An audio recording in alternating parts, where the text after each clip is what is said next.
معزز حاضرین، گزشتہ جمعہ آپ حضرات کے سامنے ہجرت رسول صلی اللہ علیہ وسلم اس کے کچھ حصے کا تذکرہ کیا اور باقی حصہ اور اس کا خلاصہ انشاءاللہ آج عرض کروں گا۔ سن ہجری کا آغاز ہجرت سے ہے، کیونکہ اسی سے ہی اسلام اور کفر کے درمیان فرق ہو گیا اور اسلام کا غلبہ ہجرت کے بعد ہی شروع ہوا۔ اس لیے سیدنا فاروق اعظم رضی اللہ تعالیٰ عنہ نے صحابہ کے مشورے سے اسلامی تاریخ کا آغاز ہجرت سے کیا ہے۔ میرے محترم سامعین،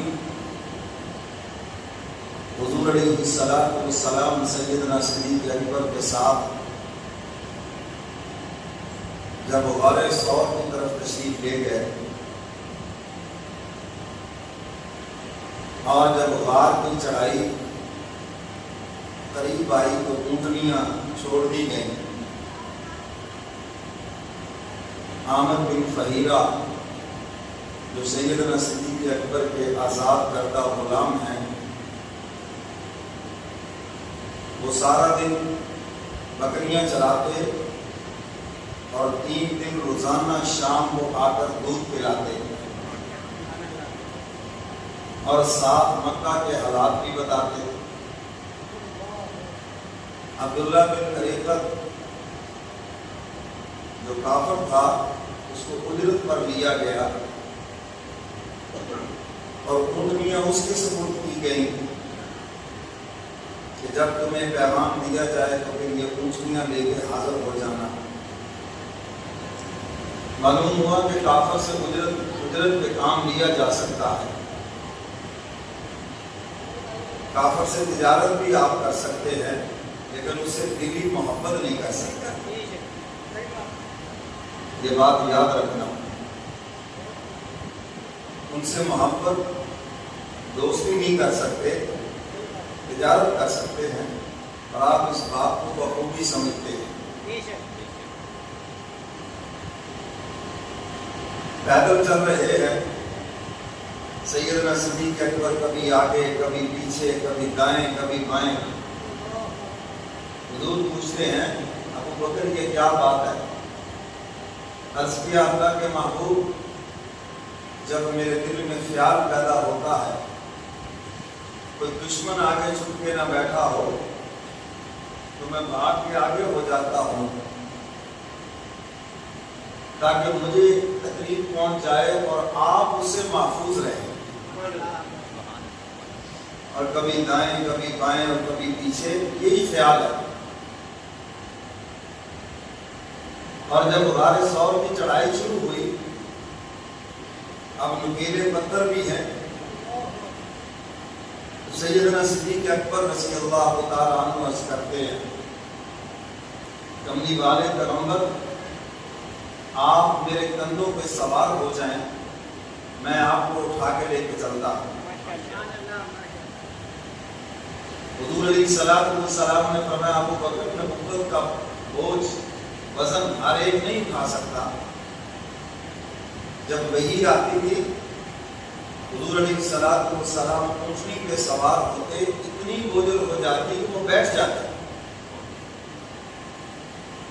عرض کرتے ہیں اللہ کے محبوب آپ دعا فرمائیں۔ حضور علیہ السلام سیدنا صدیق اکبر کے کندھوں پہ سوار ہیں، ذرا میری طرف دیکھیں، حضور یہاں تشریف فرما ہے اور حضور کی ٹانگیں مبارک یہ نیچے کی طرف لٹک رہی ہیں اور سیدنا صدیق اکبر نے یوں پکڑا ہوا ہے اور لے کر غار کی چڑھائی چڑھ رہے ہیں۔ فتح مکہ کے دن سیدنا علی مرتضیٰ حضور کے کندھوں پہ سوار ہوئے، یہ بڑی شان ہے،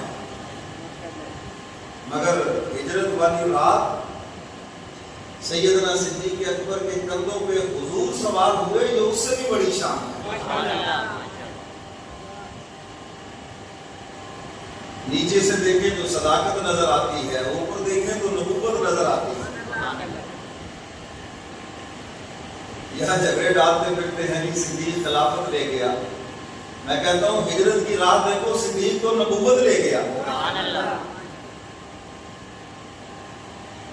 بارہ سور پہ جب پہنچے، عرض کیا اللہ کے محبوب آپ ٹھہرے، میں اندر سے صفائی کر دوں، کوئی موذی جانور نہ ہو۔ اندر تشریف لے کے صفائی کی، دیکھا کہ اس میں سوراخ ہے، اپنی قمیص اتاری، اس کو پھاڑا اور ان سوراخوں کو بند کیا، لیکن ایک سوراخ بچ گیا اور اس کے اوپر پاؤں رکھ کر بیٹھ گئے اور عرض کرتے ہیں اللہ کے محبوب آپ اندر تشریف لے آئے۔ حضور تشریف لائے، میں ابو بکر رات کا کافی حصہ گزر گیا ہے، میں آرام کرنا چاہتا ہوں، سونا چاہتا ہوں۔ عرض کیا اللہ کے محبوب ضرور آرام فرمائیں، اور آرام کے لیے میری گود حاضر ہے۔ سیدنا صدیق اکبر کی گود میں سر رکھ کر میرے محبوب آرام فرما رہے۔ روایات میں آتا ہے کبھی دیکھا کہ حضور علیہ السلام ابو بکر کی گود میں سر رکھ کر آرام کر رہے ہیں، اور کبھی ابو بکر کی بیٹی اما عائشہ کی گود میں سر رکھ کے آرام کر رہے ہیں۔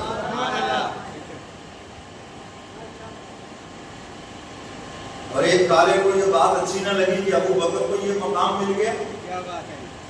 یہ کالا تو پہلے دن سے ہی مخالف ہے، آج تو نئی بات ہو رہی ہے،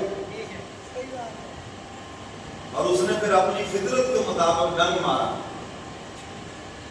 زہر نے اثر کیا، آنکھوں سے آنسو آ گئے، اور آنسو رخ مصطفیٰ کے اوپر گرتے ہیں۔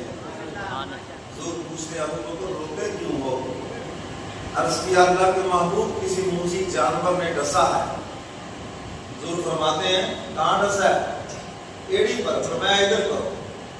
حضور علیہ السلام نے اپنا دواب دہن شہادت والی انگلی کو لگا کر ابو بکر کی ایڑی پر لگایا۔ عرض کرتے ہیں حضور ایسے لگتا ہے جیسے کبھی اس میں تکلیف ہی نہیں۔ یہ میرے